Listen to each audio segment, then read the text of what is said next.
O Senhor esteja convosco. Ele está no meio de nós. Proclamação do Evangelho de Jesus Cristo segundo Lucas. Glória a vós, Senhor.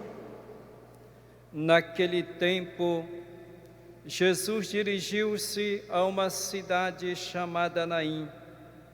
Com ele iam seus discípulos e uma grande multidão. Quando chegou à porta da cidade, eis que levavam um defunto, filho único, e sua mãe era viúva. Grande multidão da cidade a acompanhava. Ao vê-la, o Senhor sentiu compaixão para com ela e lhe disse: não chores. Aproximou-se, tocou o caixão e os que o carregavam pararam. Então Jesus disse: jovem, eu te ordeno, levanta-te. O que estava morto sentou-se e começou a falar. E Jesus o entregou à sua mãe. Todos ficaram com muito medo e glorificavam a Deus, dizendo: um grande profeta apareceu entre nós, e Deus veio visitar o seu povo. E a notícia do fato espalhou-se pela Judeia inteira e por toda a redondeza. Palavra da salvação. Glória a vós, Senhor. Que as palavras do Santo Evangelho perdoem os nossos pecados. Amém.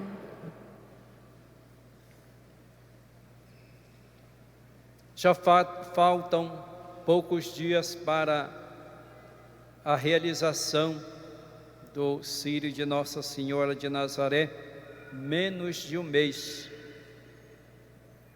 E continuamos nos preparando para essa celebração. A nossa Basílica Santuário está sendo preparada. A casa da nossa mãe, a Virgem Maria, para que esteja bonita para receber os seus filhos e filhas, peregrinos que vêm de todas as partes para prestar-lhe homenagem. Então, como em uma casa, a mãe que vai receber os filhos se preocupa em arrumar a casa para que todos se sintam bem acolhidos também. A casa de Deus, a casa da Virgem Maria, deve estar preparada para receber todos os seus filhos e filhas que de perto ou de longe vêm aqui para prestar-lhe homenagem. Isso porque estamos fazendo a pintura e tantos outros trabalhos para que a igreja esteja pronta para esta celebração. Agradecemos as pessoas que estão enviando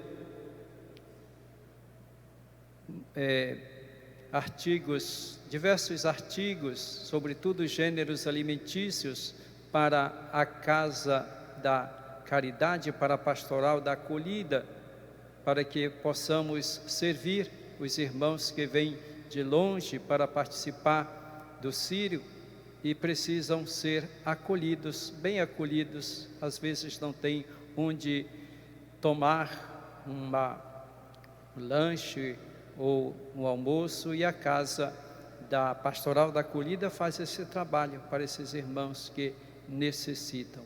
Então agradecemos as pessoas que estão enviando alimentos e tantos outros artigos de primeira necessidade. Que a Virgem Maria abençoe a generosidade de todos, porque de fato os filhos da Virgem Maria são generosos. Hoje eu estava ouvindo o Padre Wagner, da paróquia de Nossa Senhora Aparecida. Dessa paróquia, como sabemos, aconteceu incêndio, algumas casas foram destruídas de alguns irmãos e irmãs. Aliás, aconteceram 2 incêndios na paróquia. Muitos irmãos ficaram sem casa. Fizeram uma campanha para ajudar essas pessoas e enviaram tanta roupa que o padre estava dizendo: não enviem mais roupa, que não temos mais onde colocar. Isso tudo expressa a generosidade das pessoas, né? Graças a Deus. Que Deus abençoe a generosidade de todos aqueles que se preocupam com os irmãos, porque a fé é justamente isso. A fé se concretiza em gestos concretos em favor dos irmãos que necessitam. Jesus foi solidário conosco, foi solidário com toda a humanidade. Como sabemos, Jesus, nos disse o Papa Francisco, é o rosto da misericórdia de Deus. É a presença de Deus no meio do seu povo. E Jesus se faz, portanto, solidário conosco, principalmente com aqueles que sofrem, com aqueles que mais necessitam. Ouvimos no Evangelho de hoje como Jesus se dirige à cidade de Naim, e junto com ele vão os seus discípulos e uma grande multidão. Estão entrando naquela cidade. Enquanto estão se aproximando da porta de entrada da cidade, eis que vem um outro cortejo saindo da cidade. E à frente do cortejo, um caixão. O povo está indo sepultar um jovem. E a mãe ao lado, chorando. E o evangelista faz questão de dizer que era uma mulher viúva, uma mãe viúva e que tinha um único filho. É um detalhe importante para dizer que aquela mulher estava sendo privada de algo mais importante para a sua vida, que era o seu filho. Os órfãos e as viúvas eram as categorias mais pobres, mais necessitadas, mais vulneráveis da sociedade de então. E aquela mulher era viúva, tinha perdido o marido, mas tinha um filho. O filho para ela certamente significava esperança, segurança para ela. Ela perdeu também o seu filho. Portanto, essa mulher estava chorando. Imaginemos o sofrimento dela perder o seu único filho. Quem iria cuidar dela? E também o amor que a mãe tem por um filho. Em primeiro lugar, havia perdido o seu filho. Portanto, vai chorando. E Jesus vê aquela cena. Ele tem compaixão. Portanto, são dois cortejos. Um cortejo no qual vai à frente Jesus, o Senhor da vida. Eu sou o caminho, eu sou a verdade e a vida. Quem me segue não andará nas trevas, mas terá a luz da vida. Aquele que crê em mim, mesmo que esteja morto, viverá, diz Jesus. Portanto, Jesus é o Senhor da vida. É o consolador dos órfãos e das viúvas, porque ele é expressão do amor de Deus, é o próprio Deus. No Antigo Testamento, Deus é invocado como aquele que é o Pai dos órfãos e das viúvas. Portanto, Jesus, quando vê aquele cortejo, se aproxima, tem compaixão daquela mulher que está chorando. Ele diz: não chores, não chores. Ter compaixão. O que é ter compaixão? Significa sentir a paixão, sentir a dor do outro. Sabem quando nós nos deparamos com alguma situação em que a pessoa está sofrendo muito, situações de morte, certamente nós já nos deparamos, e que nós também choramos com a pessoa que está chorando. Às vezes não é nem nosso parente, às vezes nós nem conhecemos, mas diante do sofrimento daquela pessoa, principalmente de uma mãe, nós choramos. Acho que todos nós já choramos com alguém. Outro dia eu escutava uma pessoa que veio falar comigo. A situação dela era tão assim, de tanto sofrimento que eu tive vontade de chorar com aquela pessoa que estava diante de mim. Não conhecia, mas ela veio falar, conversar comigo. Ter compaixão, sentir a dor do outro.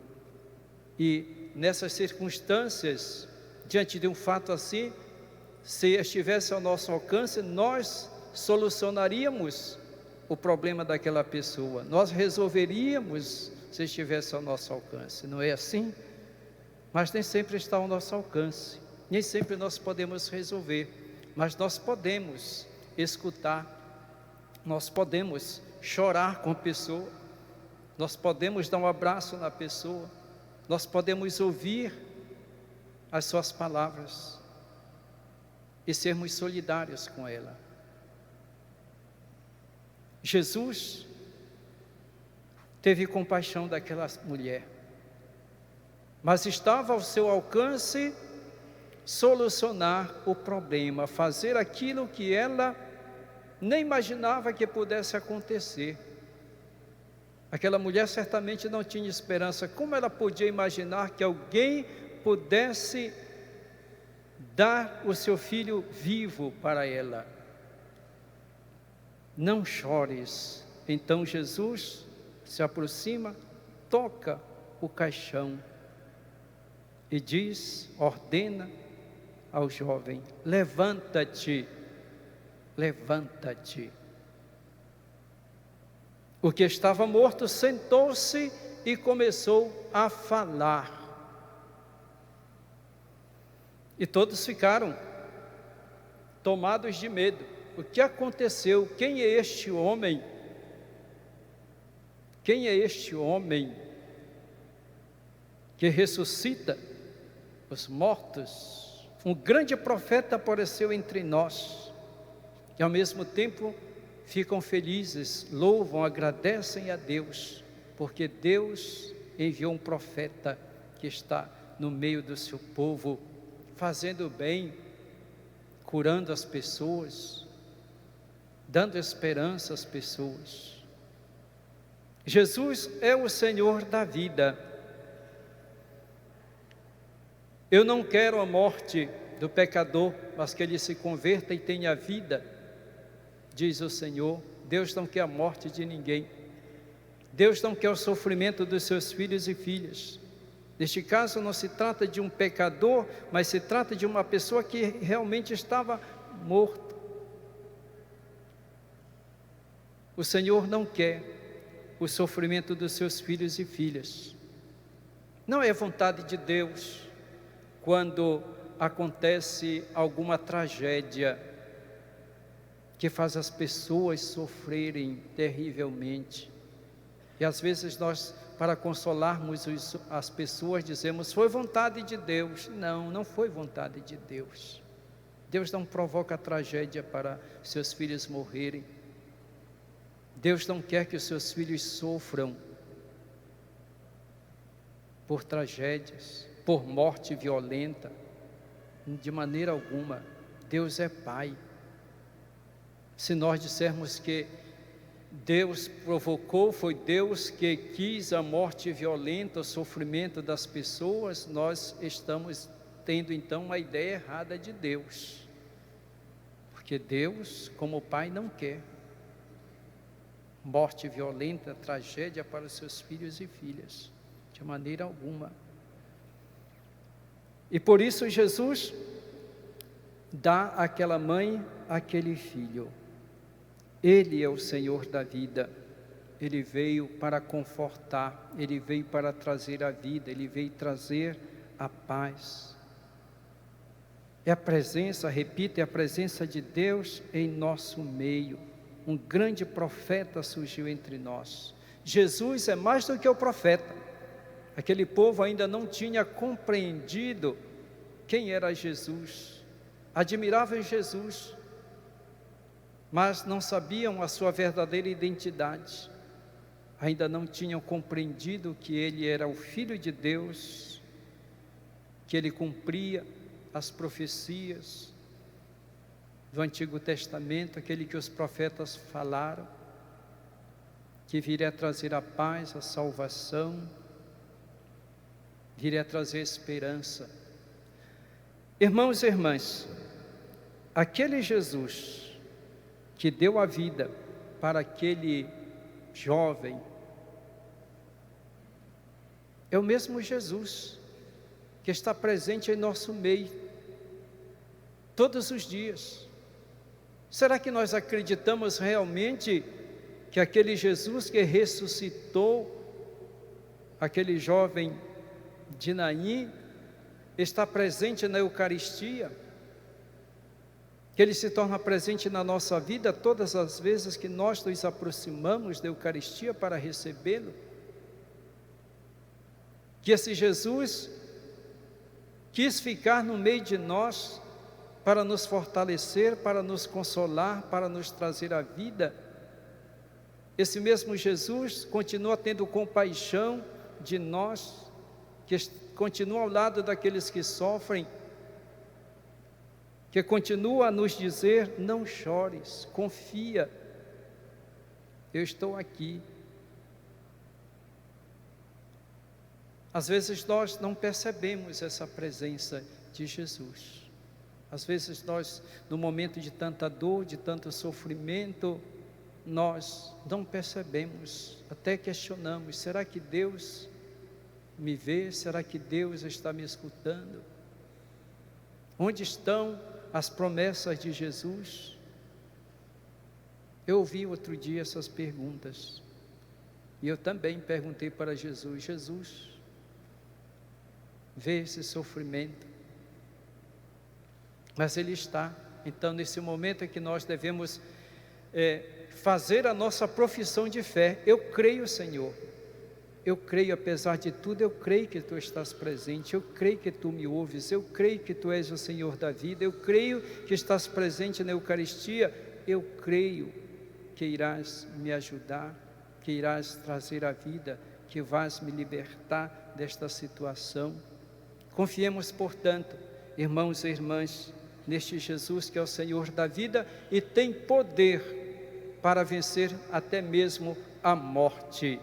Jesus venceu a morte, Jesus ressuscitou, e Ele nos garantiu que está sempre conosco, e que também nós somos chamados à ressurreição, somos chamados à vida.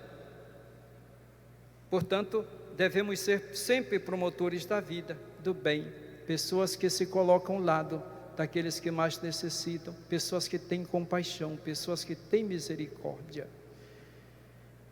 Que sejamos testemunhas de Cristo com atitudes de misericórdia, de compaixão, de amor, de caridade para com os irmãos.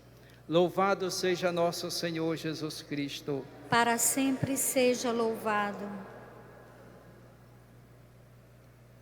Deus de misericórdia